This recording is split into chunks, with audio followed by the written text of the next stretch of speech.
ناخن کاٹنے کا سنت طریقہ کیا ہے؟ عالمگیری میں لکھا ہے اور تاتاریہ میں کہ دائیں ہاتھ کے شہادت کی انگلی سے شروع کر لے، پھر 7 والی، پھر 7 والی، پھر چنگلی، پھر بائیں ہاتھ کی چنگلی 7 والی، انگوٹھا، اور اخیر میں دائیں ہاتھ کے انگوٹھے کا ناخن لے لے۔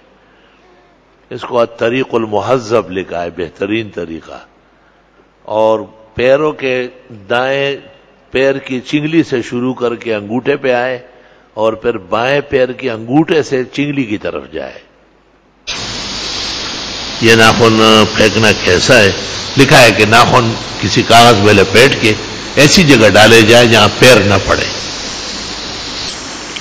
عام طور پر مشہور ہے کہ ناخن شہادت کی انگلی سے کاٹے، لیکن استاد العزیز سزا قطری نے اپنی کتاب چند معروف لیکن غیر مستند احادیث میں لکھا ہے کہ امام صحابی نے قص الاصفار لم یثبت فی، کہ یہ باتیں صحابی کی عراقی سے لی گئی ہے۔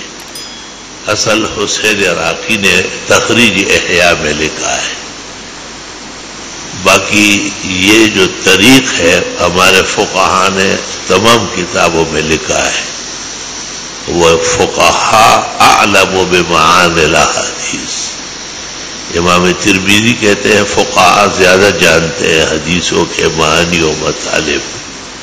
فتاوی ہندیہ میں ہے شہادت کی انگلی سے شروع کرے اور جائے، اور پھر چنگلی پر پہنچنے کے بعد بائیں ہاتھ کی چنگلی سے آئے، شہادت کی انگلی انگوٹھا، اور اخیر میں دائیں ہاتھ کے انگوٹھے کے ناخن کاٹے جائیں۔ اس طرح پیروں کی انگلیاں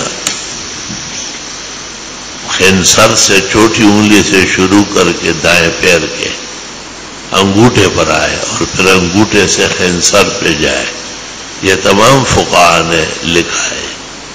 ایک زمانے میں مولانا یوسف لدھیانوی مرحوم نے جنگ اسلامی صفحے میں یہ بات کہی تھی جو آپ نے لکھی ہے۔ میں ان کے پیچھے فوراً گیا اور میں نے کہا اعمال کے لیے احادیث نہیں، فقہ کی ضرورت ہے، اور فقہ میں یہ طریقہ لکھا ہوا ہے، لہذا قابل عمل ہے۔